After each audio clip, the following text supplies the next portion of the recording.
გამარჯობა, ყველას გილოცავთ კვირა დღეს, შეგვეწიოს მისი მადლი და მოვაგრძელებთ ჩვენს ლექტორთან და მასწავლებელთან, ღვთისმეტყველ გიორგი გვასალიასთან ლექციებს. კორონავირუსთან დაკავშირებული მოვლენების გამო აი უკვე მეორე თვეა ვეღარ ვიკრიბებით, ტაძარში კი ღვთისმადლით ვდგევართ, მაგრამ ვეღარ ვიკრიბებით ლექციებზე. ის სამი ოდე ლექციის მარაგი რაც ქონდა დარჩენილი გამოვიზოგეთ როგორც შეგვეძლო და უფრო იშვიათად ვდებდით რომ დიდხანს ყოფნოდა ბევრმა ხალხმა მოგწერა თხოვნით დადეთ უფრო ხშირათო და რატომ აღარდებთო ეთყობა არ ესმით რომ არ შეიძლება შეკრება და ამის საშუალება არ გქონდა ხო და გადავწყვიტეთ რომ აი რაღაცნაირად ესე Zoom-ის ფორმატით ანუ ვიდეო კონფერენციის ფორმატით გაგვეგრძელებინა ეს ჩვენი საქმიანობა, ჩვენი ლექტორების დაგთანხდა და აწი იმედია რომ თქვათ კვირაში ერთხელ როგორც აწე ვაკეთებდით თითო ლექციას ჩავიწერთ და დავდებთ ხოლმე ისევ მსოფლიო საოჯახო კონგრესის გვერდზე. გამარჯობა ბატონო გიორგი და ყურადღებით და სიხარულით გისმენთ. მოგესალმებით. არ მიგილოციათ მეთისათვის აღდგომა, გილოცავთ ყველას სიხარული, აღდგომის სიხარული არ მოკლებოდეს ჩვენ ერთობით ყველას ძალიან მნიშვნელოვანი არის რომ სწორედ სააღდგომო დღეს სასწაულზე სააღდგომო საიდუმლოს მიახლების პერიოდში დაუშვა ღმერთმა ის ძალიან მნიშვნელოვანი რამე რაზეც თვითონ არაერთგზის მიგვითითებდა ფალი გვეუბნებოდა რომ მოვადრო როდესაც უნდა მოხდეს გამორჩევა ცხრებისა და თხებისა ერთხარის ცხრები უნდა დადგნენ თუმცა ეს ტერმინი უკვე საღადაო და საქილიკოდ არ იქცეული ცხვარი ეს შემოგდებული ტერმინია რომ აი თუ კი ცხვარი ხარ ესე იგი რაღაცა დაბალი დონის ახარ და რაღაცა არასანდო ხარ და სწორედ ამ დროს ხდები თუნდაც სანდო ქრისტეს თავის თავზე ამ ცხვარში გულისხმობა ქრისტეს მორჩილება და რა ყველაფრის უტვინოდ მორჩილება და შესაბამისად ეს გამორჩევაზე როცა საუბრობს მოცხარი ეს არ არის გამორჩევა პოსტფაქტუმ რომელსაც იხილავს ყველა როდესაც მისი საყდრის წინაშე წარდგება გამორჩევა ხდება საყდრის წარდგომამდე ასაც ძალიან მნიშვნელოვანი და ყველას მინდა გულით მინდა ყველას უსურვო რომ აღდგომის სიხარულის გამორჩეულობა ქონოდეს ყველა იყოს ქრისტეში შემოკრებილი ჩვენ გავაგრძელებთ და ქრისტე აღსდგა ჭეშმარიტად ეს საოცრებაა მართლა. ახლა ჩვენ გავაგრძელოთ ჩვენი საუბარი, ჩვენ შევწყვეტეთ საუბარი ძალიან ისე სიმპტომატურია რომ მოვასწარეთ ასე ვთქვათ მოსეს ხუთწიგნეულის პირველი წიგნის შესაქმის დასრულება და უნდა დავიწყოთ მეორე წიგნი და პირობითად მეორესაც მესამესაც მეოთხე წიგნსაც ანუ მეორე რიგითობისას მეხუთე წიგნსაც პირობითად შეგვიძლია უწოდოთ მოსეს ცხოვრება, მოსეს მოღვაწეობა, ანუ ახალ ეპოქას ვიწყებთ, პრინციპულად ახალ ეპოქას ვიწყებთ და მე მინდა ჩემს მსმენელებს აუდიტორიას პირდაპირ გითხრათ, ჩემო მეგობრებო, რომ ძალიან ბევრი დეტალი იქნება ისეთი, რომელიც დაგჭირდება მერე და მერე. ეს არ არის რაღაცა, არ ვიტყვით ისეთ რამეს, რომელიც დაგჭირდება მოსეს ცხოვრებაში ან მოსეს ხუთწიგნეულისთვის აბსოლუტურად გამორიცხულია. ძალიან ბევრი ისეთი თემა შევეხებით, რომელიც აი უნდა გავყვეს ბოლომდე. აი იერუსალიმის დაცემამდე ვისაუბრებ ჩვენ მე თავის დავაცხადია აღთქმაჩორის პერიოდზე ვილაპარაკებთ მაცხოვრისშობაზე ის მოღვაწეობაზე მის ჯვარცმაზე მნიშვნელობაზე და ამაზე ახალი აღთქმის დეტალებსაც შევეხებით მაგრამ ძირითადად აი ამ ჩვენი შეხვედრის მიზანი რაც არის ეს ძველი აღთქმის საფრთხო ისტორია ანუ ძველი აღთქმის ეკლესიის ისტორია ჩათვალეთ რასაც ახლა ვიტყვით გაგყვება ბოლომდე სულ დაგჭირდება ეს არ ეკუთვნის მარტო მოსეს ეპოქას ახლა მე მახსენდება ზუსტად ვიცი როგორ სადავასრულე ხრობა არა თვალსაზრისით რომ მას შევებოდით რა ქვია შესაქმის წიგნი დავასრულოთ არამედ ის შესაქმის წიგნის ბოლოში რაღაცა ერთზე არ ვილაპარაკეთ და მე შეგნებულად გავაკეთეთ ეს ერთი გახლავთ იოსების ანდერძი აი ეს ერთი სწორედ ამ ერთის გახსენებით უნდა გავაკეთოთ ბმა მამამთავართა ისტორიიდან მოსეს ეპოქამდე წინდა წინ მინდა გითხრათ მაქსიმალურად შევეცდები არ გამიგრძელდეს, მაგრამ ამ ლექციაზე ჩვენ მოსეს წინასწარმეტყველის პიროვნებას არ შევეხებით. შეიძლება იმ ლექციაზეც ვერ შევეხოთ. ჩვენ გვჭირდება ძალიან პრინციპული შესავალი, პრინციპული მნიშვნელობის შესავალი, რომ რაღაცნაირად შევძლოთ გავიგოთ მოსეს წინასწარმეტყველი მისი ეპოქა და ის დანიშნულება, რაც ამ ეპოქას უჭირავს, ამიტომ დავიწყოთ თავიდან და გავიხსენოთ რაზე ვსაუბრობთ. Საუბრობდით რაზე? ჯერ ესეთ ვსაუბრობდით იმაზე, მე ცოტა მოგვიანებით დამჭირდება ეს თემა, მაგრამ ახლაც ვახსენებ, ვსაუბრობდით იმაზე, როგორ უნდა გამოჩნდეს წარმოჩნდეს უფრო სწორედ ძველი აღთქმის ეკლესია. ძველი აღთქმის ეკლესია ტერმინს ეკლესია ჩვენ დაუბრუნდებით, როდესაც მაცხოვრის ამაღლებაზე და ეკლესიის დასაძირკვლებაზე ვისაუბრებთ. პრინციპულ რამეებს ვიტყვით და ამ ტერმინს ხაზს გავუსვათ. უბრალოდ ახლა ეს ასე მივიღოთ. ანუ ის რწმენა, რაც რწმენას ადამს აქვს 64-ში, ის რწმენა, რაც არწმუნოებაც აქვს შემდგომ აბელს, რომლის გამოც ის სისხლდაღვრის, ის რწმენა, რაც რწმენაც აქვს შემდგომ სეთის ცივილიზაციას, რაც ერთი ოჯახის, ანუ ერთი ეკლესიის წიაღში, ნოეს ოჯახში შენარჩუნდება, ის რწმენა, რომელიც მერე გაღვივდება მამამთავარ აბრაამში, ისააკში, იაკობში, აი ამ რწმენის შემომკრები უნდა გახდეს ინსტიტუციონალურად დაარსებული ძველი აღთქმის ეკლესია. აქამდე მივალთ უბრალოდ ეს ბმა რო გავაკეთოთ. ანუ მამამთავართა ეპოქიდან გადავდივართ ინსტიტუციონალური ეკლესიის ეპოქამდე. ეპოქისაკენ, რომელსაც აი მას აი ამ ხიდის სახით წარმოგვიდგება მოსაწინასწარმეტყო. ახლა გავიხსენოთ ერთი რამე. გავიხსენოთ ის, რომ ღმერთი ეცხადება აბრაამს, გამოარჩევს ამ მამამთავარს. მე ახლა მის ისტორიას აღარ მოვყვები, ამაზე დასრულებით აქვს ლაპარაკები, მისცემს აღთქმებს.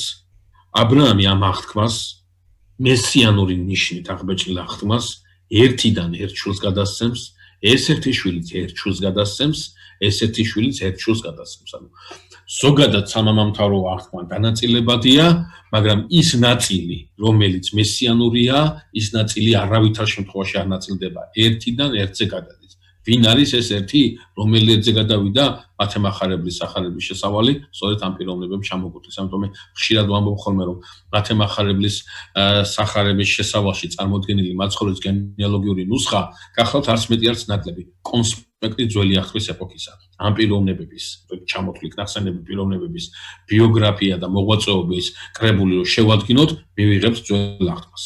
ანუ სხვაგვარად რო ვთქვათ, ერთიდან ერთზე გადადის და ეს ერთიდან ერთზე გადასვლა ჩვენ ასე დაგვამახსოვდა. იმას ასაწევს მათემახარებელი. აბრაამიდან გადაეცა ისააკს, ისააკიდან გადაეცა იაკობს, იაკობიდან გადაეცა იუდას და იუდადან მერე გადაეცემა გასაგებია, ხო, იქ ფარიზი და ზარა შეეძინება და ნუ გრძელდება და გრძელდება. ჩვენი თემა რა არის?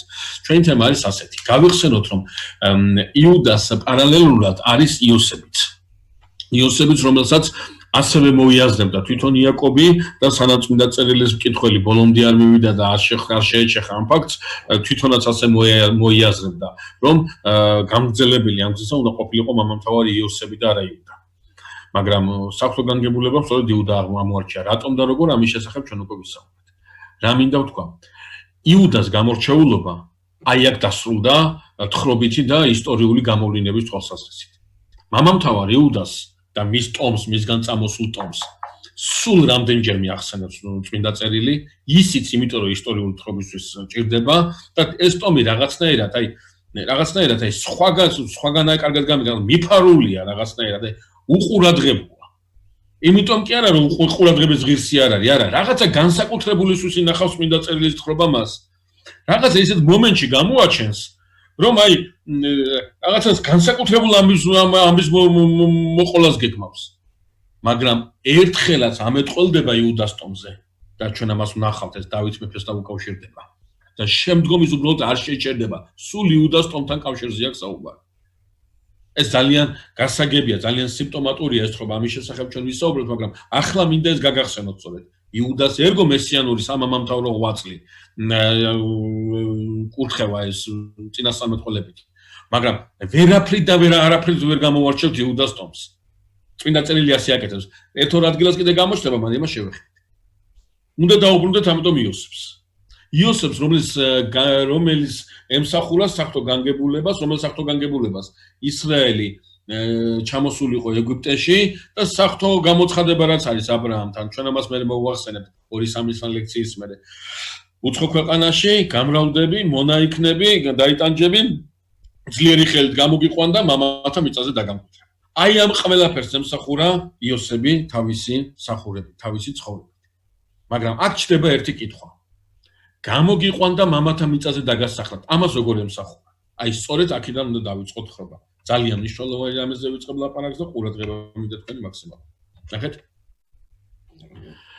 იუდას ანდერძი გახლავთ ასეთი. როდესაც ღმერთი ამ მიწიდან გაგიყვანთ, ჩემი ძვლებით წაასვენეთ თან და სრულდება.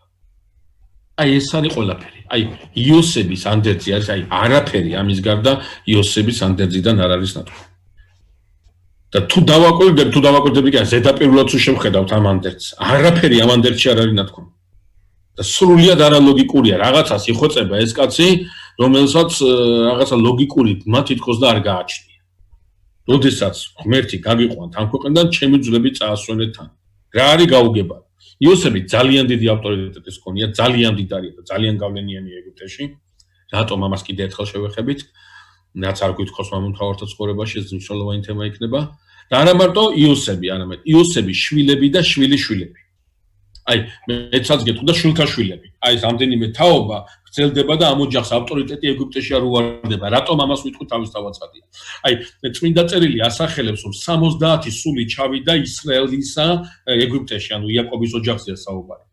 მაგრამ სეპტუაგინტას ტექსტი რაღაცნაირად დააკონკრეტებს. 70 კი არა, 75-ია. ეს 5 კაცს უმატებს. და საეკლესიო ეგზეგეტიკაში ერთხმად არის, ვინ შეეხო ამ საკითხს ამას გულისხმობ, მიღებულია, რომ ეს 5 კაცი არის არც მეტი არც ნაკლები იოსების შვილიშვილები და შვილთაშვილები, რომლებმაც გააგრძელეს იმ განგებულების მსახურება, რა განგებულების მსახურებასაც იოსები ჩაუდგა თავში. რა განგებულება ეს? ისრაელი დასახლდეს კარგ ადგილას, ის რა ქვია, იყოს კომფორტულად, გამრავლდეს და მოემზადოს იმისათვის, რომ აი დიდი ხალხი წავიდეს, აი მრავალრიცხოვანი ხალხი წავიდეს და სახელმწიფო შექმნას. ანუ სხვაგვარად რო ვთქვათ, იოსებს საკმაოდ აქვს სოციალური, პოლიტიკური, ფინანსური ყველანაირი წონა აქვს იმისა, რომ როგორც მამამისი დაკრძალა ძალიან დიდი პატივით, 30 დღე, აი 40 დღე ბალზამირებას უკეთებდნენ და გვამის მუმიფიცირება მოახდინეს.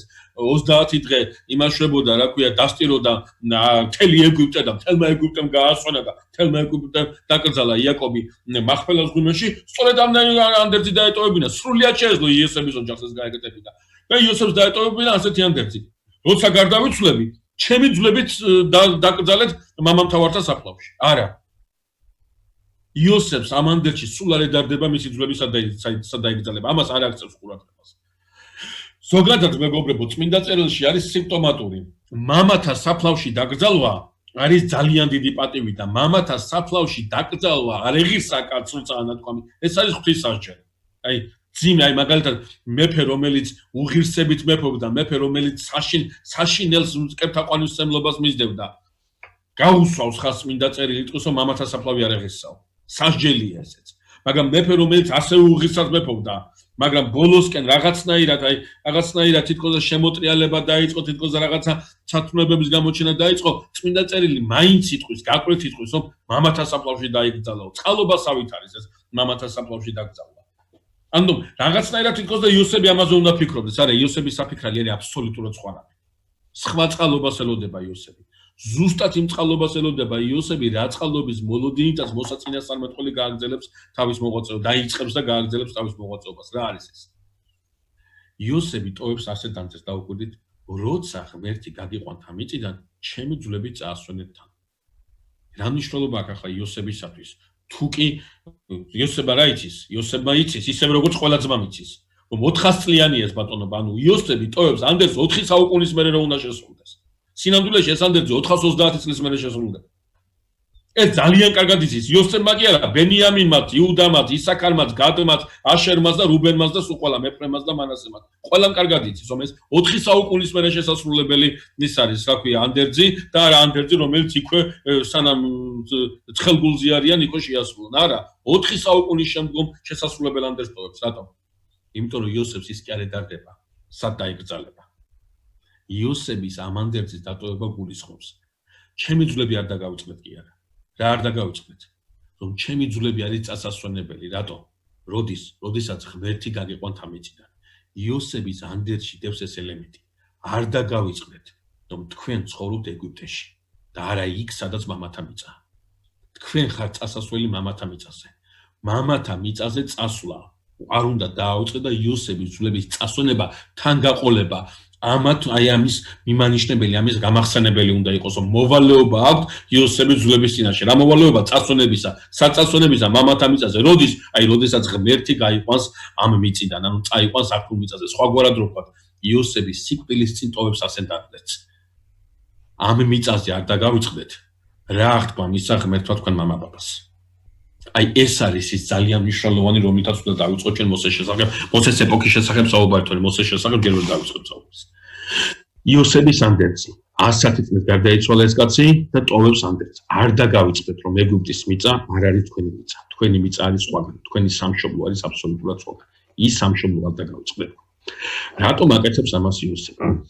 მეგობრებო, წმინდა წერილში ეგვიპტის მიწას აი პირდაპირ ძალიან დიდი მოღვაწე, ჩვენ მე ამ მოღვაწეზეც ვისაუბრეთ, მოსეს მემკვიდრე. პირდაპირ თავის ანდერძში ეგვიპტის მიწას და აღთქმული მიწის, ესე იგი, აი ბარაქიანობას და ეგვიპტის მიწის ბარაქიანობას ერთმანეთს უპირწონებს. აი თუ იმის გამოთქმა უნდა, იმის დახასიათება უნდა, იმის აღწერა უნდა, როგორი ბარაქიანია აღთქმული მიწა. და ეს აღწეროს, ესო დაადასტუროს. ასეთ რამეს დაწერს, რომ ეგვიპტელთა მიწასავით არის ბარაქიანია. ეგვიპტის მიწა სიმბოლოა სიუხვისა, სიბარაქისა, აი სიმდიდრისა. ეგვიპტე ყოველთვის გამოირჩეოდა. არა მარტო მოსეს ეპოქაში და არამედ ბიზანტიის იმპერიაში, ცნობილია ალექსანდრიას ბიზანტიის ბეღელი ეწოდებოდა და ყველაზე დიდი ბრალდება, რაც კი შეიძლებოდა ალექსანდრიელს და ეგვიპტელისთვის, ეთქვათ, ეს იყო, რომ ესა ქვია, ის აბრკოლებდა და არ აძლევდა საშუალებას გემებს, ხორბლით დატვირთულ გემებს დედაქალაქისკენ გადაადგილებული იყო. ეს იყო დივერსიაზე ბრალდება, რომელიც უპირობო სიკვდილით დასჯას ითვალისწინებდა, სხვათა შორის ათანასე ალექსანდრიელს ქონდა ეს ბრალდება წაყენებული. იმიტომ რომ აი ძალიან მდიდარი, აი რამდენჯერმე წელიწადში რამდენჯერმე მოდიოდა მოსავალი მაქვია ეგვიპტეში და ცნობილი იყო ეგვიპტე, უკავშირდებოდა სიმდიდრის სიმბოლოს. აქედან გამომდინარე, ეგვიპტელი ყოველთვის ექსკლუზიური განცდით იყო წარმოდგენილი საკუთარი ცივილიზაციისათვის.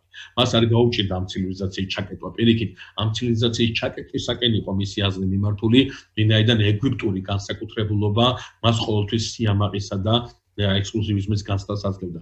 მეც ადგებოდ რაღაც აი კომიკური მომენტებიც არის ხოლმე დაფიქსირებული ისტორიულ წყაროებში, როდესაც საუბარია იმასთან დაკავშირებით, რომ ეგვიპტელი ყველაფრით ამაყობდა, აი ყველაფრით თავისი ბამბუკებით ამაყობდა, ფაერით ამაყობდა, კანისფერით ამაყობდა. ეგვიპტელისნაირი არ არსებობდა ამ ქვეყანაზე. ეგვიპტელი იყო განსაკუთრებული, ღმერთის რჩეული იყო ეგვიპტელი და ჩვენ სხვათა შორის თუ გადავხედავთ ეგვიპტურ პანთეონს, როგორც სპეციალისტები წერენ, ახლა ამის დიდი მკვლევარი არა ვარ, მაგრამ როგორც სპეციალისტები მიუთითებენ, ეგვიპტური ღმერთები ეტიმოლოგიურად მთლიანად უკავშირდება ბიბლიურ სახელებს. აი კერპის სახელი არ არის, საკუთრების სახელი არ არის, თითქმის არც ერთი. სულ ყველა არის ბიბლიური მამამთავრების, ნოეს, სემის, ქამის, იაფეტის, იქ რა ქვია, რა ვიცი მე, ენოქის და ასე შემდგომ, აი ამ მამამთავრების სახელები აქვს ყველა კერპს პერსონიფიცირებული. აი ქონდათ განცდა ამ ექსკლუზივიზმისა, რომ ეგვიპტელი არის განსაკუთრებული. მაგალითად ცნობილია, რომ ეგვიპტელი ამაყობდა რითი, იცით, აი იმითაც კი ამაყობდა. სიტყვაზე ვთქვათ, რომ ერთი და იგივე დანაშაულისათვის სასჯელი იყო მთელ იმპერიაში ერთი და იგივე, ხო? სიტყვაზე ვთქვათ 40 საზეპელი. სიტყვაზე ვთქვათ. ეგვიპტელი ამ დროსაც კი ამაყებდა და ეთქოდა, ჩემი საზეპელი უფრო ნაკლებ მტკივნეულია ვიდრე შენი საზეპელი. აი ამასაც კი იყენებდა, ამასაც კი ხელიდან არ უშვებდა. აი ამ გარემოშია მოხვედრილი ისრაელი და იოსები აფრთხილებს. ამ გარემომ არ დაგავიწყოთ ის გარემო. ამ ყველაფერმა არ დაგავიწყოთ ის მნიშვნელოვანი საერთკენაც უნდა გქონდეთ ბზერა მიმართული. მენტალური ხედვა არ დაგეჩრდილოთ და მენტალური გაუკუღმართება არ დაგეწყოთ. აი ამას გულისხმობს იოსების ანდერძი. მეგობრებო, მოდი ერთი რამე გავიხსენოთ კიდე ძალიან მნიშვნელოვანი, რომელმაც ჩვენ უნდა აგვიხსნას ის პრობლემები, რა პრობლემების შესახებაც შემდეგ შეხვედრაზე უნდა ვისაუბროთ. რას გულისხმობ? გავიხსენოთ მამამთავარი აბრაამი. მამამთავარი აბრაამთან დაკავშირებით თხრობა რო დავიწყეთ, სიმპტომატურად ყოველთვის რა გვესმოდა? გვესმოდა ერთი რამე. ეს კაცი ხეტიაობს, დადის. ხან ერთ ადგილასაა, ხან მეორე ადგილასაა, ხან სულ ხეტიალობს, სულ დადის. რა შვება მამამთავარი ისააკი? კი, სარფული მიწის საზღვრებს არ გაცდება, მაგრამ ისიც ბერშებასა და ქებრონს შორის დახეტიალობს და დადის. რა შვება მამამთავარი იაკობი? ისიც დახეტიალობს და დადის. რა შვება იოსები? ისიც აახეტიალა ღმერთმა და დადის. რა შვება ისრაელი? ისრაელის დახეტიალობს, ეგვიპტეში ჩახეტიალდა საბოლოოდ. მაგრამ ეგვიპტეში ისრაელი რა შვება? აი ახალი თხრობა წმინდა წერილში იწყება აქედან სწორედ. ეგვიპტეში ისრაელი ჩერდება. ხეტიალის პროცესი იწყება. ეგვიპტეში ისრაელი დამკვიდრდა მდიდარ მიწაზე. ეგვიპტეში ისრაელს აღარ აქვს საფიქრალი საიდან საწავიდეს. ერთ ადგილასაა გაჩერებული. ესე იგი, ეს რა ქვია, ესე იგი ეგვიპტეში ისრაელი გაჩერდა, ეგვიპტეში ისრაელი, ესე იგი, არ აქვს საფიქრალები, რა საფიქრალები სადრე ქონდა, დაახლოებით ასეთი საფრთხის წინაშე დგას. ცხენცი აბელი, რომელიც დახეტიალობს და მიწათმოქმედი კაინი, რომელსაც ხეტიალით ცხოვრება, აი ახეტიალებული გონების ცხოვრება არ აქვს. აი ამ საშიშროების წინაშე დადგა ისრაელი და ამას ხედავს იოსები და ამან დეცისდება სწორედ. არ დაგავიწყეთ რომ თქვენ გაჩერებულები არ ხართ, თქვენ ასახეტიალებლები ხართ. თუ არ ახეტიალდებით, ვერ მიხვალთ ღმერთამდე, ვერ მიხვალთ იმამდე, რაც ღმერთმა აღიქვათ. არ უნდა დაავიწყეთ სწორედ ეს. მეგობრებო, პირდაპირ გეუბნებით. ის საჟელები და ის კუნესა და ის ტანჯვა ჩვენ ამას დაუბრუნდებით, რომელიც გაისმება წმინდა წერილის ფურცლებზე და ისრაელის წიაღიდან წამოვა, ერთადერთი რამით არის განპირობებული. რა არის ეს? ისრაელმა დაივიწყა იოსების ანდერძი. აი ეს არის მოსეს წინა ეპოქა და მოსეს მოღვაწეობის დასაწყისის პირველი ნაწილის ეპოქა. გახლავთ არც მეტი არც ნაკლები. ამ ხალხმა უნდა გაიხსენოს იოსების ანდერძი. რა არის იოსების ანდერძი? ამ მიწიდან არიან გასასვლელები. ეგვიპტე არ არის მათი სამშობლო. თაობათა განმავლობაში, დროთა განმავლობაში, ნელ-ნელა ეგვიპტე გახდა მათთვის ძალიან ისეთი კომფორტული ყოფობის ადგილი და არც არავინ, აი მოსეს ეპოქაში უკვე ერთეულები არიან დარჩენილები, ყველა ერთეულები ნამდვილად არიან დარჩენილები, დანარჩენი მთლიანად მასიურად ისრაელი რასაც ქვია, ისრაელში მკვდარია იოსების ანდერძი. არავის აზრადაც კი არ აქვს ეგვიპტიდან წასვლა, არავის აზრადაც კი არ აქვს აღთქმის მიწაზე მისვლა და საფრთხო აღთქმების აღსრულება, რომელიც მიეცა აბრაამს, გაუმეორდა ისააკს და დაუმტკიცდა იაკობს. აი ეს გახლავთ მეგობრებო, სწორედ რის შედეგად ჩვენ უნდა დავიწყოთ საუბარი მოსეს ეპოქის მოახლოებასთან დაკავშირებით. საქმე ის არის, რომ ისრაელის მთელი ტრაგედია და წმინდა წერილს თუ გადავხედავთ, ეს ფორმულა, მე მეორე ფორმულაზე დავიწყებ ახლა საუბარს, მაგრამ პირველი ფორმულა მთელ წმინდა წერილში ეს არის თავისავადია იმ ნაწილში, რომელ ნაწილშიც ეკლესია და სახელმწიფო ინსტიტუციონალურ ერთობას წარმოადგენენ დროის და ეპოქის თავისებურების გამო. სულ ეს არის. საჟელის წინაპირობაა დავიწყება. და საჟელი არის არა ნაცვალდება, არამედ საჟელი არის საშუალება, რაც დაგავიწყდა გაიხსენო. ეს ძალიან მნიშვნელოვანია, ახლა უნდა დავიწყო ამ თემაზე სწორედ საუბარი და აი ეს მომენტი, რაც დაგავიწყდა, უნდა გაიხსენო და საჟელი ეს არის სწორედ პედაგოგიკა, საფრთხო პედაგოგიკა წმინდა წერილის ფურცლებზე, ამას ახლა მივაქცევთ ყურადღებას. წმინდა წერილში წერიათ ძალიან საინტერესო ამბავი, როდესაც ეს გამოსვლათა წიგნი იწყება, სხვათა შორის გამოსვლათა წიგნი ებრაული იუდაური ეგზეგეტიკა ძალიან საინტერესოდ იწყებს ამ წიგნზე საუბარს, ის ამბობს, რომ სამყაროს შემოქმედებისას ხუთჯერ არის ნახსენები ტერმინი ნათელი და თითო სიტყვა ნათელი მოსეს თითო წიგნს უკავშირდება და თუ კი პირველი სიტყვა ნათელი შესაქმეს წიგნს უკავშირდებოდა, მეორე სიტყვა ნათელი გამოსვლათა წიგნს უკავშირდება. გავიხსენოთ ნათელთან დაკავშირებით რა არის ნათქვამი. დათქვა ღმერთმა იყოს ნათელი და იქმნა ნათელი. ესე იგი, იყოს ნათელი, ესე იგი, ეს არის ის ჩანასახვანი მდგომარეობა შესაქმის წიგნში, რაც გამოჩნდება გამოსვლათა წიგნში. და მართლაც ეს ძალიან კარგი მიგნებაა, ძალიან კარგი ხედვა ამისა, მართლაც იმასაც ინახავს ღმერთი მამამთავართა წიაღში, ის გამოსვლათა წიგნის თხრობისას მთელი დიდებულებით გამომწყინდება, მას თავისი ტკივილები და თავისი პრობლემები აქვს, მაგრამ გამომწყინდება და სახეზე გვექნება ის, რაც იქნება გიგანტური ნაბიჯი წინ საფრთხოგანგებულების რეალიზებაში, მაგრამ სწორედ ამ ინსტიტუციონალურად დაარსებულ ეკლესიაში უნდა მოვიდეს და თავისი სამახარებლო სიტყვა თქვას ქვეყნის მაცხოვანი. წმინდა წერილში, ანუ გამოსვლათა წიგნი, ასეთ ინფორმაციას იძლევა. იქ რაღაც დეტალები, მე ახლა ამაზე თქვენთან ყურადღებას არ გამომახვილებ, ჩამოთვლილია სახელები, რომელიც როგორც გითხარით, ერთი რედაქციით 70 კაცია, მეორე რედაქციით 75 და ეს 5 კაციანი ნამატი იოსების შთამომავლობას ორ შვილიშვილსა და სამ შვილთაშვილს უკავშირდება და ნათქვამია ესეთი რაღაცა, რომ მოკვდა იოსები, მოკვდნენ მისი ძმები და გადავიდა მთელი ის თაობა. მოვიდა ახალი ფარაონი, რომელმაც არ იცოდა იოსები. აი ეს გახლავთ ის თემა, რომელზეც ახლა უნდა დავიწყოთ საუბარი. მოკვდა იოსები, მოკვდნენ მისი ძმები და მოკვდა მთელი ის თაობა. ხო შეიძლება წმინდა წერილს ავტორს ეთქვა ასეთი რაღაცა. მოკვდა იოსები და მისი ძმები. ანდა გადავიდა მთელი ის თაობა. ანდა ეთქვა ასეთი რაღაცა, რომ მოვიდა ახალი თაობა, მოვიდა ახალი ფარაონი. მაგრამ ამბობს კონკრეტულად რომ მოკვდა იოსები მკვდარი. იოსების მერე იოსების ძმები არიან მკვდრები. და იოსების ძმების მერე იოსების ძმების თაობაც არის მკვდარი. რაღაცა გლობალურ სიკვდილზე საუბრობს წმინდა წერილი. ერთი ამოსუნთქვით, ერთი თქმით შეეძლო ეს ყველაფერი ეთქვა, მაგრამ არა. რაღაცნაირად სამჯერ გვითხრა სიკვდილის შესახებ, სამი სიკვდილი გვაუწყა და ამის მერე გვითხრა რომ აი ამ სიკვდილიანობას მოყვა ახალი ფარაონი. აი აქ უნდა გავჩერდეთ და მე მინდა გითხრათ რომ ძალიან მნიშვნელოვან თემას ვეხებით და იმასაც ახლა მე ვიტყვი, ჩათვალეთ რომ აი ეს ფორმულა მუშაობს დღევანდელ დღემდე, ოღონდაც მუშაობს აპრინციპით, იცით მეგობრებო. ისა ქვია ინსტიტუციონალური თვალსაზრისით გითხარით თქო რომ მაცხოვრიშობამდე ეკლესია და სახელმწიფო არის ერთი ინსტიტუტი. მაცხოვრმა რა გააკეთა? აი ეს მოვიდა სახელმწიფოსგან ინსტიტუციონალურად გამოყო ეკლესია. ეკლესია დააყენა ზემოთ სხვა კანონები მისცა, მაგრამ აი ამ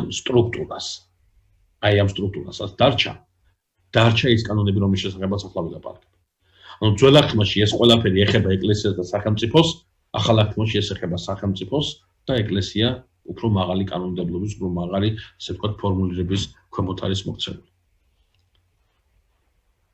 მოდი ახლა ჩვენ ასე გავაკეთოთ. მე შემიძლია იმის საქმე ეკრანის გაზიარება, შემიძლია თუ არა? ხო, ახლა უნდა გამოჩენილიყო. კარგი. ანუ რატო ეს ამას მოვუჭრეთ მე თავის თავად ცხადია, რატო მინდა და აი ეს ამ ეკრანის ისეთი ფორმულა, რომლის შესახებაც ახლა უნდა დავიწყო საუბარი, ეს არის ძალიან მნიშვნელოვანი დეტალია. ეს ჩანს ცარიელი ქაღალდი, ხო? კი, ცარიელი ქაღალდი უნდა იყოს, ახლა უნდა დავიწყო ამას ხალხი. ცარიელი ეკრანი უფრო შევთ. კი ბატონო. ესე იგი პირველი მეგობრებო რა არის? ესე იგი პირველი რა არის? ესე იგი ყავს თაობა, აი ეს არის პირველი დეტალი, ყავს თაობა, რომელიც რაღაცა ნიშით ხასიათდება, დადებითი რაიმე ნიშით ხასიათდება. ამ თაობას ყავს თავისი ლიდერი. ყურადღება მიაქცეთ, ამას უწოდებ ლიდერი. მე წმინდა წერილი გვეუბნება რომ ესე იგი ამ თაობას ეს ლიდერი ხო, ეს ლიდერი კვდება, ამ ლიდერის მერე კვდება თაობა. აი ეს პირველი ბლოკი სრულდება ამით. ლიდერი კვდება თაობა. მეორე ბლოკი იწყება ძალიან საინტერესოდ. მოდის ახალი თაობა. წმინდა წერილი გვეუბნება რომ ლიდერისა და ლიდერის დროინდელი თაობის სიკვდილს მიაკვდება ხოლმე ზედრო. დრო მიცის სიკვდილი თურმე მათთან ერთად. ეს საოცრად საუბრობს ბიბლია დროის სიკვდილთან დაკავშირებით და დროის მოსვლასთან დაკავშირებით. თუმცა მე მინდა დავსვა ერთი ასეთი კითხვა, თქვენ როგორ ფიქრობთ? პიროვნებას მოყავს დრო თუ დროს მოყავს პიროვნება? პიროვნებას მოყავს დრო. თავისთავად ცხადია. ალტერნატიული აზრი ხო არა გვაქვს, იქნება იმაზეც ვისაუბროთ, ვინაიდან ქრისტიანული გააზრებაა ეს დროისა და პიროვნების ურთიერთობისა, ვინაიდან ქრისტიანობისათვის უცხოა თქმა იმისა, რომ ახლა სხვა დროა. ასეთ რამეს ქრისტიანობა არ იცნობს. ქრისტიანობა იტყვის სხვა დროა, მაგრამ დროს სივრცული ასტრონომიული თვალსაზრისით და არა ღირებულებითი თვალსაზრისით. ქრისტიანობისათვის არსებობს ერთი დრო, ღირებულებითი დრო. ეს დრო დადგა, როდესაც მაცხოვარი მკვდრეთი დაღდგა და ეს დრო არ შეჩერებულა. ეს დრო არის და ამ დროში ვცხოვრობ ჩვენ დღესაც. ძალიან მნიშვნელოვანია ჩვენ ამ თემას აუცილებლად დაუბრუნდებით, უბრალოდ მინდა აღვნიშნო, რომ ეს არის ღირებულებითი დრო, რომელიც არსობრივად გულისხმობს ასეთ რამეს. მე დღეს 21 საუკუნეში ვდგავარ ფიზიკურად. მაგრამ ჩემი აზროვნებით მე ვდგავარ 60 კილო კრებულში, პირველ საუკუნეში ვცხოვრობ. ჩემი აზროვნებით. ჩემი მენტალური ხედვით. არა ტექნოლოგიის მოხმარების, არა დროსიფრთხილი გადაადგილების თვალსაზრისით, არამედ აზროვნების თვალსაზრისით. აი ეს ძალიან კარგად იგრძნობა საღვთო ლიტურგიაზე. აი, როდესაც საცოლო პირი აღავლენს ლიტურგიას, ბოლოსაკენ ის სიტყვის ასეთ სიტყვებს შესაძლებელია მე ზუსტად ციტირება ვერ მოვახდინო, მაგრამ შინაარსობრივად ზუსტად გეტყვით, რომ აღვასრულებ მსახურება ესე მოსაცილება შენი შობისა, ჯვარცმისა, დავქლისა, აღდგომისა და ყვალად მოსვლისა. აი წარმოვიდგინოთ ბიჭებო ასეთი რაღაცა. აღვასრულებ ემსახურებო და გაივსვენოთ რომ შენი შობაო, შენი ჯვარცმაო, შენი დასაფლავებაო, შენი აღდგომაო, შენი მეორედ მოსვლაო. კი გასაგებია, შობის გახსენება შეიძლება, აღდგომის გახსენება, ჯვარცმის გახსენება, დასაფლავების გახსენება, ეს ყველაფერი შესაძლებელია, რატომ მოხდა და იმით. მაგრამ მეორედ მოსვლა როგორ გავიხსენე? რანაირად გავიხსენე მეორედ მოსვლა? რაც არ მომხდარა, იმას როგორ ვიხსენე?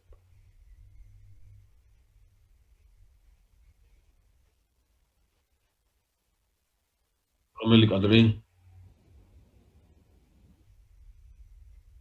ჩემი ეკრანი ჩანს ისეო? აქ მიწერია რომ არო. აქ მიწერია რომ პირიქით ეკრანია გაზიარებული. ნახატი უნდა ჩანდეს, ხო? ნახატი მინდა ჩანდეს. ნახატი მინდა ჩანდეს.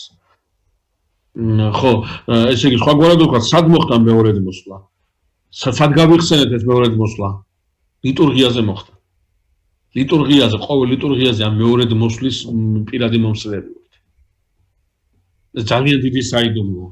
ამიტომ მე როდესაც წირვაზე ვდგავარ, მე როდესაც ლიტურგიაზე ვდგავარ, კი, აქ 21 საუკუნეში ვარ, ფიზიკურად, დროსიფრთხილი თვალსაზრისით აქ ვარ 21 საუკუნეში. მაგრამ საკრამენტალური ცხოვრების თვალსაზრისით მე აქ არ ვდგავარ, მე ვდგავარ იქ, სად? აი იმ ტრაპეზზე, რომელიც გაშალა ქრისტემ და ჯერ არ ალაგებულა. აი, კათოლიციზმში ეს ტრაპეზი ყოველ იმაზე მეორდება, ის ალაგდა და მეორდება, პროტესტანტიზმი ამას იხსენებს, ხოლო მართლმადიდებლობაში ეს ტრაპეზი გრძელდება. ძალიან მნიშვნელოვანი მომენტია, ეს ტრაპეზი გრძელდება. და შესაბამისად, ამ ტრაპეზის გაგრძელება თავისთავად გულისხმობს იმას, რომ მე დღეს ვზივარ ტრაპეზთან, თომასთან ერთად, ანდრიასთან ერთად, პეტრესთან ერთად. მიუხედავად იმისა, გარეთ ვირუსია თუ გარეთ რა ხდება, იუდეველები დამზდებენ იმისათვის, რომ ქრისტესთან ერთად დამიჭირონ და ნება მომაყენონ. მე ამ ტრაპეზზე ვზივარ. და ორი საშუალება მაქვს. ან ავდგები ამ ტრაპეზიდან და გავალ და ვეთყვი იმათ, რა ქვია, ფარისევლებს და სინედრიონის წევრებს, რომ რას მომცეთ, ნათქვამია კი უდას, მაგრამ პერიფრაზირებას ვახდენ მოვლენებისას, რას მომცეთ, რომ ვიქცეთ ის და გავყიდო ისა და იმას აქვს, რა ქვია, გადავცე ქრისტე, ან და დავჩები ამ ტრაპეზზე იმის იმედით, რომ ქრისტე თავის სიტყვას აღასრულებს და იტყვის, რომ რა ქვია, ყველას დაიცავს ის და არავის დააზიანებს და არავის დააფრთხოლებს და თვითონ გადასცემს თავის თავს სიკვდილისთვის, ოღონდ მე ვიყო გახარებული და მე ვიყო სულით გახარებული მასთან ერთად. ამ ტრაპეზზე ვიკრიბებით ჩვენ. ეს ძალიან მნიშვნელოვანი მომენტია, ამიტომ ქრისტიანული გააზრება, დღეს ხშირად შეიძლება ისევე როგორც უკვე ზოგ-ზოგიერთმა ქრისტიანმა და ზოგ-ზოგიერთმა სასულიერო პირმაც კი იკადრა ეს და თეოლოგიებზე ახლა ლიბერალ თეოლოგიებზე აღარ მაქვს საუბარი, რომ თურმე ვირუსის გადამდებია იმას, რა ქვია, წმინდა ევქარისტია. საოცარი რამე დაწერა ათონის კინოტმა და ზუსტად ის დაწერა საქართველოს ეკლესიამ, სანამ ისინი დაწერდნენ პოსტფაქტუმ მანამდე.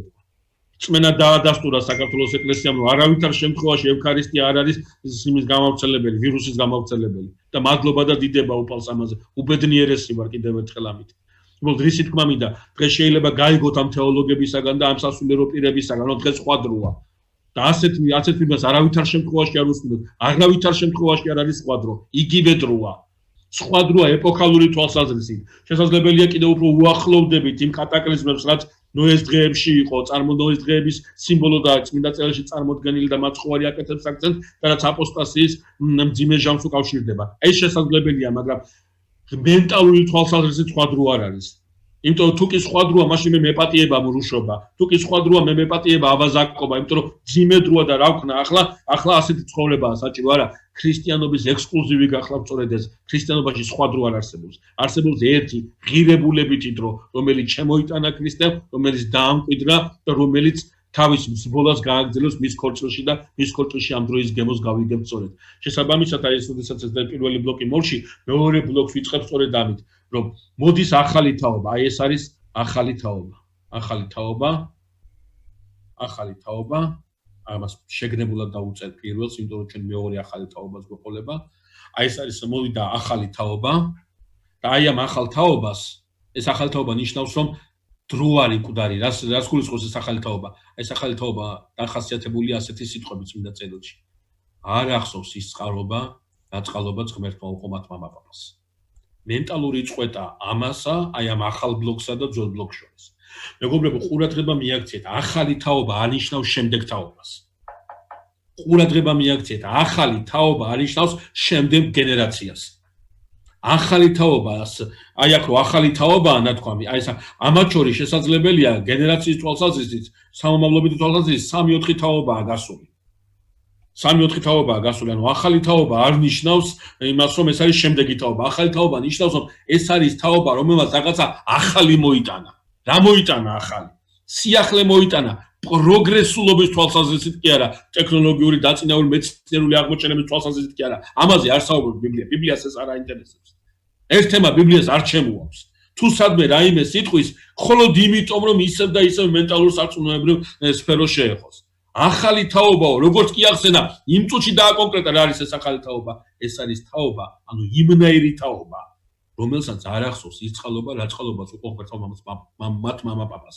სხვაგვარად რო ვთქვათ, მეგობრებო, ეს არის მენტალურად დეზორიენტირებული თაობა. ეს არის სხვა თაობა. ამ ახალ თაობას შეიძლება უწოდოთ სხვა თაობაც.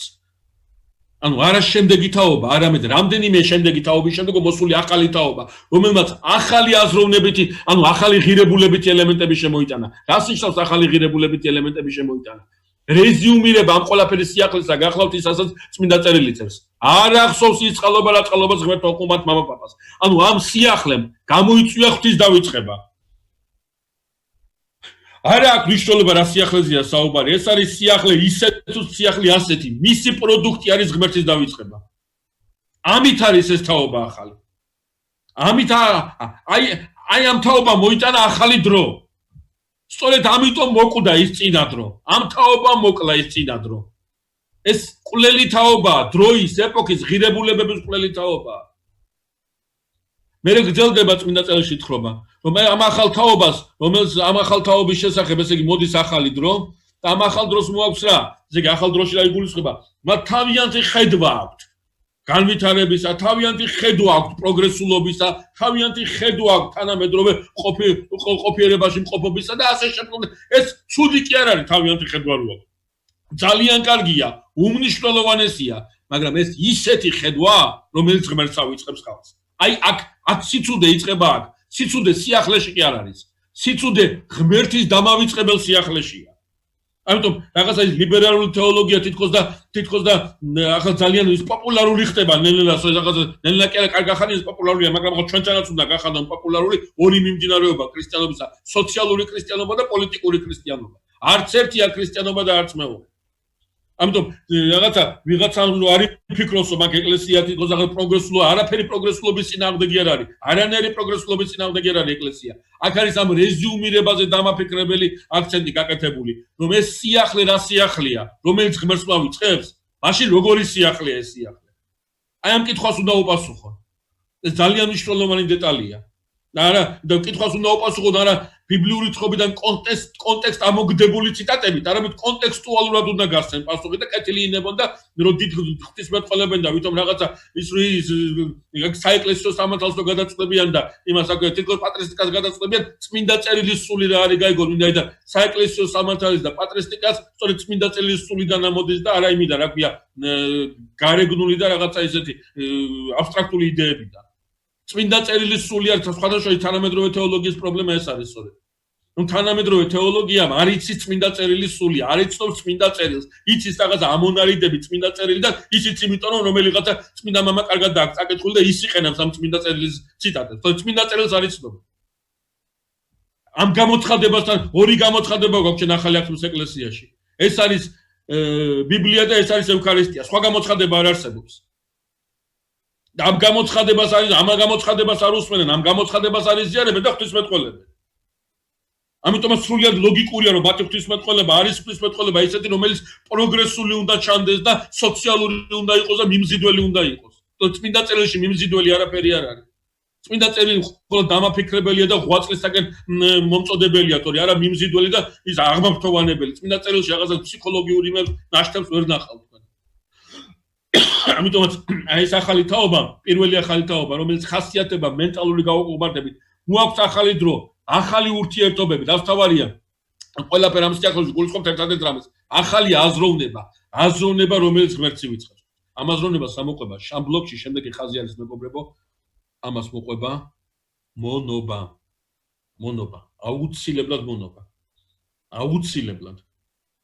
ეს მონობა იწყება ნელ-ნელა რაც თავარია ამ მონობის თავში დგას მენტალური გაუყურებება. ანუ ის რაც ბოლოს მონობა აღმოჩნდება და თავშივე ეთყობა რომ მონობისკენ მიდიან, თავშივე ამას არ ატყობენ. თავშივე ეს ყველაფერი მისაღებად მიაჩნია.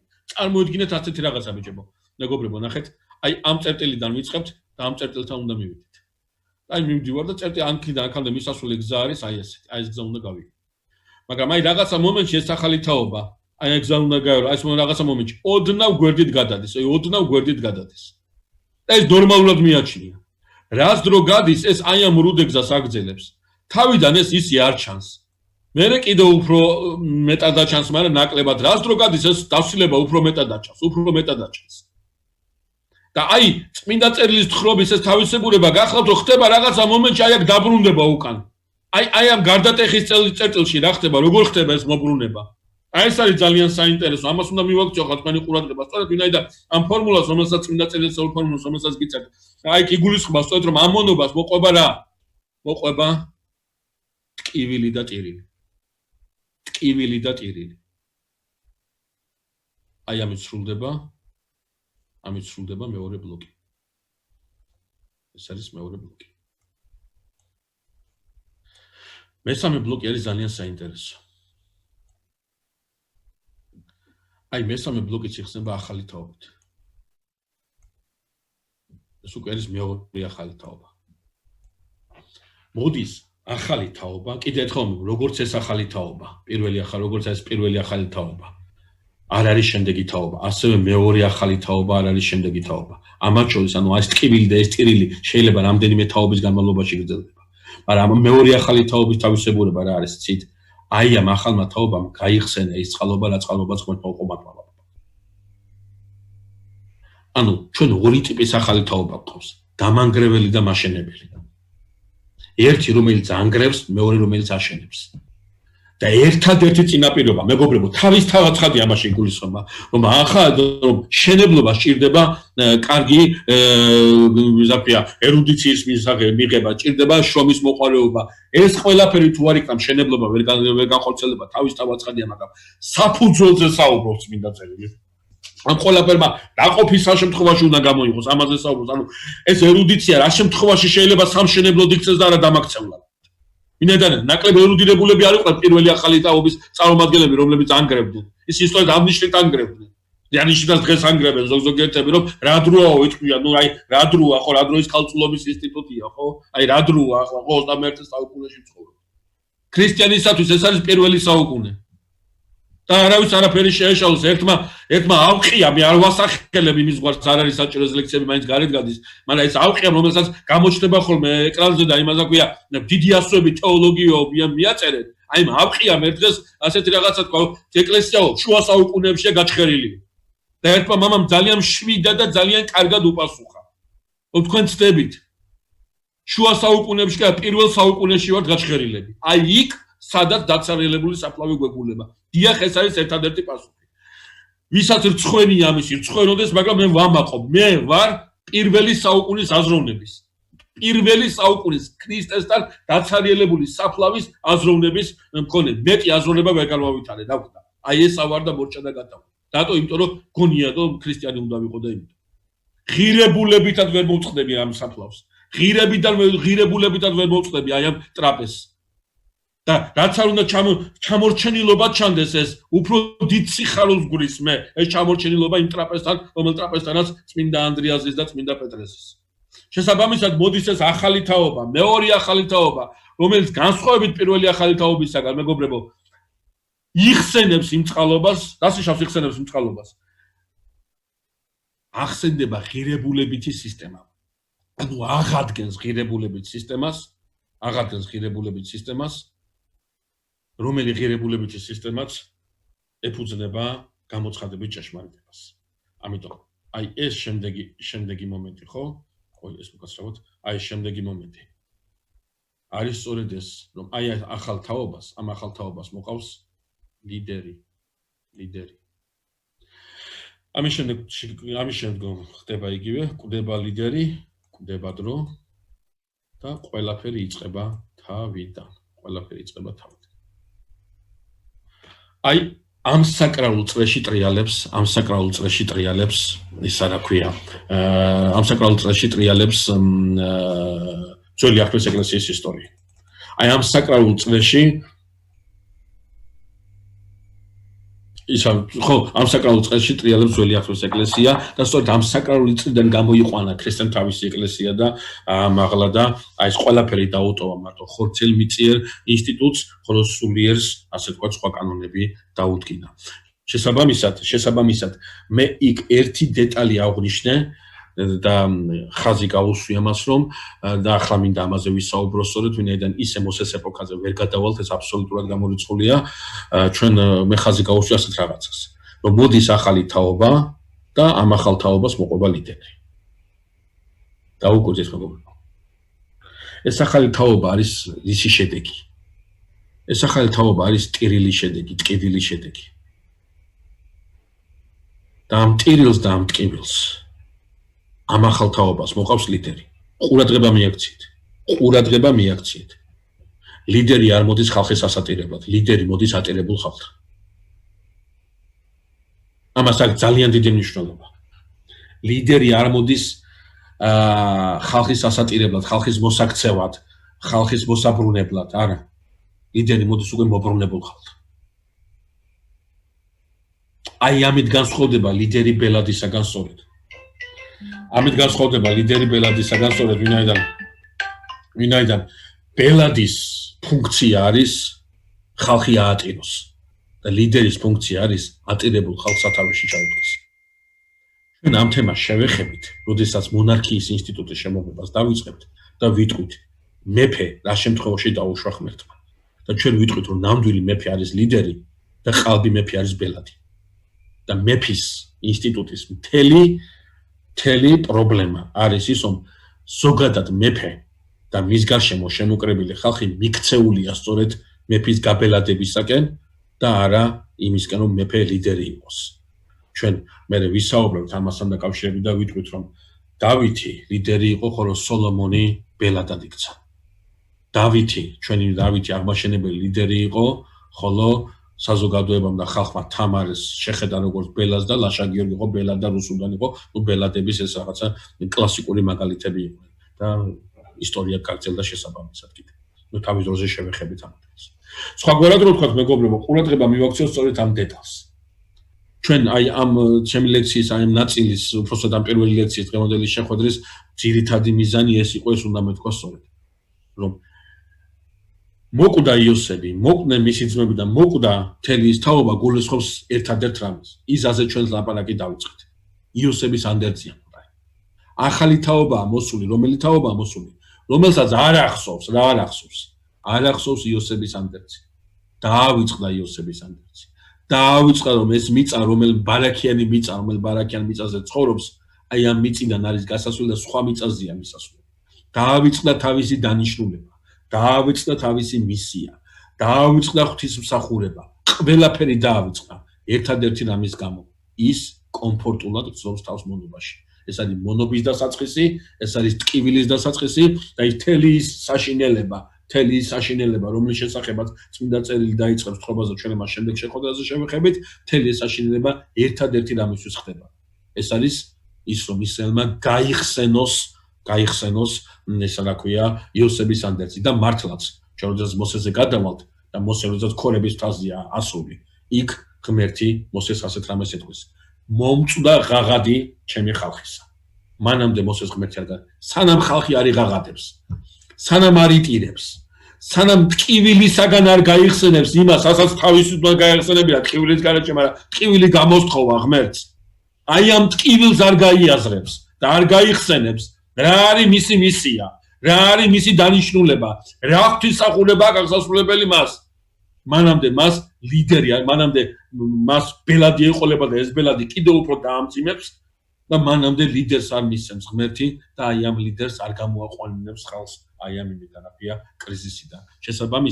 შესაბამისად მოკვდა იოსები, მოკვდნენ მისი ძმები და გადავიდა მთელი ის თაობა, გულისხმობს ამას.